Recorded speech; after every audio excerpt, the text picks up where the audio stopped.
Estamos de volta com o programa Opinião, hoje entrevistando o padre Paulo Henrique Soares, o cônego Paulo Henrique Soares, que é o pároco da paróquia São Sebastião, aqui em Pirapora. Padre, nós falávamos a respeito da construção da matriz, não é? O senhor poderia acrescentar alguns detalhes sobre a construção, quando ela foi iniciada, essa construção, e quando realmente se concluíram as obras? A matriz de São Sebastião é a sede enquanto igreja paroquial. Logo depois da construção da casa paroquial, achou-se por bem, sob a orientação do então pároco, o vigário Frei Leopoldo, a construção da nova matriz. Antes de construir a Igreja Matriz de São Sebastião, na Praça dos Cariris havia uma igreja pequena. Uma capela. Uma capela. E esta capela, infelizmente, foi demolida no ano de 1932. Mas ela serviu para o culto católico. Isto é, para oficializar o culto católico. A celebração da Santa Missa, sacramentos e assim por diante. Houve um traslado de restos mortais também? Houve, com a construção da Igreja Matriz de São Sebastião, que foi inaugurada em 1928, o translado dos dois últimos párocos, inclusive o pároco Luiz Humberto Begatini, é um dos que foi transladado os seus restos mortais para a Igreja Matriz de São Sebastião. Naquele tempo, acontecia de sepultar o pároco na Igreja Matriz. Né? Ainda hoje, o bispo diocesano, ou arcebispo, ele tem o direito de ser sepultado na cripta da Igreja Catedral.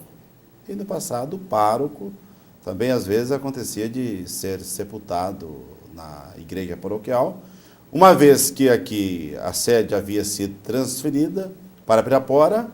Então, os restos mortais, uma vez na igreja de São José, lá na Praça do Cariris, com a inauguração da Igreja Matriz de São Sebastião, foi feito então o translado.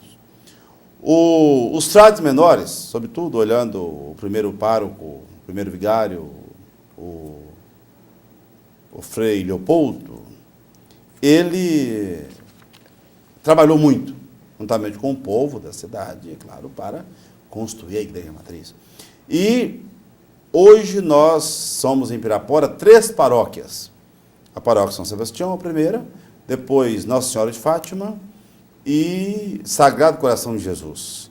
Mas, na verdade, esta paróquia era somente Buritizeiro todo, que é um dos maiores dos municípios de Minas Gerais, e se estendia ainda Vaz da Palma, hoje lá nós temos 2 paróquias, Nossa Senhora da Conceição e Nossa Senhora de Fátima, e ainda La Sance. E por um período, no começo aqui do trabalho dos frades, o Frei Leopoldo, por um período, atendeu também a comunidade paroquial de Nossa Senhora da Conceição, lá em Morro da Garça. Então, esse povo trabalhou muito.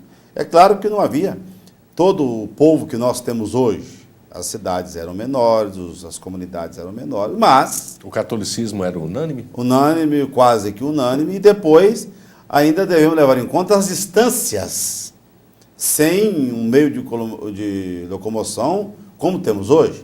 Tudo era feito ou de trem, ou então no lombo do burro, ou então de canoa, ou de barco. Não é isso? Onde se dava para ir de barco.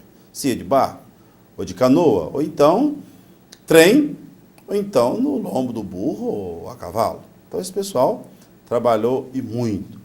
E a Igreja Matriz de São Sebastião, ela carrega em si mesma a história da presença da Igreja Católica nesta região, que começou, como lembrei no primeiro bloco, com o arcebispado da Bahia, dando assistência a esta região. Depois, com a criação da Diocese Diamantina, em 1854, depois com a instalação da Diocese em 1864. Então, a Igreja Católica sempre presente. E ao longo dessa história toda, nós, aqui enquanto católicos, tivemos também uma força muito grande no campo da formação dos nossos jovens, que não podemos nunca esquecer, o Colégio São João Batista. Sobretudo no período em que aqui trabalhou o padre Paulo Vicente de Oliveira. Seria uma espécie de seminário? Não, não é um seminário, era uma escola a nível de primeiro e segundo grau. E que formou grandes homens e mulheres ao longo dessa história toda. Inclusive, aqui nós temos juízes, temos desembargadores, né? São passaram egressos pelo colégio, justamente, egressos do colégio, professoras, professores, e assim, funcionários liberais, dentistas, médicos, advogados, juízes, e assim por diante, promotores. Então, pessoas de bem, e também, por que não, o homem e a mulher simples que por lá passou e que são pessoas honestas, trabalhadoras, pais e mães de famílias. Então, o contributo muito grande da Igreja Católica ao longo dessa história toda. No ano passado, eu lembrei que não só nós católicos, mas também as outras experiências religiosas, nós também devemos levar em consideração o contributo das outras religiões, dos outros credos, para com a formação do povo. Agora, nós não podemos deixar de dizer que nós, enquanto católicos, desde o começo, estamos aqui e procuramos desempenhar da melhor maneira possível aquilo que é a nossa função no campo da evangelização.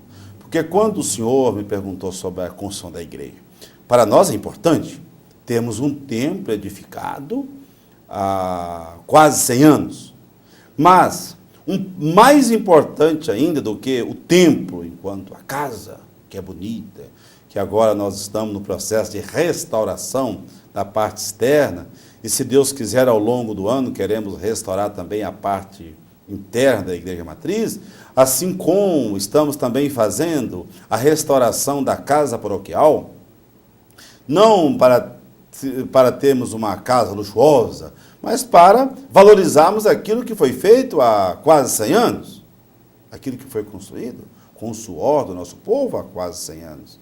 E também restauração do salão paroquial. Tudo isso tem valor? Tem. Tenho dito isso nas celebrações. Tudo isso tem valor? Tem, enquanto a dimensão material. Mas o patrimônio mais importante é o nosso povo. Quem vai ao templo? Quem vai ao templo. Este é o patrimônio mais importante que deve ser preservado com o nosso trabalho, com o nosso testemunho. E, sem sombra de dúvida, nós não podemos esquecer que o que nós estamos fazendo hoje, enquanto a paróquia do Sagrado Coração de Jesus, com o trabalho eficiente do padre José Leonardo, como também os padres que trabalham na comunidade Nossa Senhora de Fátima, da congregação dos estigmatinos, hoje são 3 padres, o padre Mário, o padre Silvani e o padre Sebastião, e bem vizinho nosso, os 2 padres, o padre Wagner e o padre Indomar, aqui mais são os nossos vizinhos mais próximos, tanto na cidade como na cidade de Buritizeiro, em Pirapora como Buritizeiro. O que nós estamos fazendo hoje é nada mais, nada menos, de continuar a carregar, a cultivar mesmo, aquilo que foi plantado pelos nossos predecessores. Nós não estamos começando a igreja aqui hoje, nós estamos continuando a igreja que foi começada, primeiro pelos bispos que passaram por Diamantina, pelo nosso atual Dom João Bosco Oliveira de Faria, um grande evangelizador, e assim como também os seus predecessores. A título só de uma informação, Dom Joaquim, que teve a feliz iniciativa de trazer para esta região os franciscanos, ele, naquele tempo, hoje são 13 dioceses, ele visitou todo este povo por 3 vezes, no lombo do burro, e escreveu 3 cartas pastorais. Então, o que nós estamos fazendo hoje É continuar. continuar. E é isso que nós queremos e depois acreditamos que aqueles que irão nos suceder também irão continuar um pouco, ou muito, quem sabe até capazes de fazer mais daquilo que nós hoje estamos fazendo. Mas estamos trabalhando, contando com a graça de Deus, com a intercessão dos nossos padroeiros e com o trabalho do nosso povo. Padre, nós vamos abordar no próximo bloco a questão da programação de São Sebastião, não é? Das festas de São Sebastião. Vamos também retomar um pouco a questão do centenário e sobre a homenagem que os frades menores vão receber através de um projeto de lei que foi encaminhado para votação na Câmara Municipal pelo vereador João Contador. João Contador. Não é isso? Sim, senhor. Padre, antes de encerrarmos esse bloco, uma curiosidade minha. O senhor disse que é um livro de crônicas. Os senhores mesmos que escrevem as crônicas à medida que o tempo vai passando? Sim, na verdade o livro de crônicas é uma cópia do chamado livro de tombo. O que é o livro de tombo? Cada pároco tem por obrigação de registrar, se não diariamente, mas de uma maneira assim sucessiva e continuada, aquilo que acontece na vida da paróquia. Que é a nossa história. Que é a nossa história. Então, é chamado não o livro de crônicas, mas chamado o livro de tombo. E a igreja tem isso há não só alguns anos, mas alguns séculos, e nós já somos 2 milênios, né? Mantida a tradição. A tradição. Então, a Igreja Católica é muito bem estruturada, tem uma organicidade assim impecável, né? E procura cuidar muito bem da história, da história. Do registro. Bom, vamos para um rápido intervalo. Nós voltaremos a falar com o cônego Paulo Henrique Soares, pároco da paróquia São Sebastião, que está em festa aqui em Pirapora. Voltamos daqui a pouco.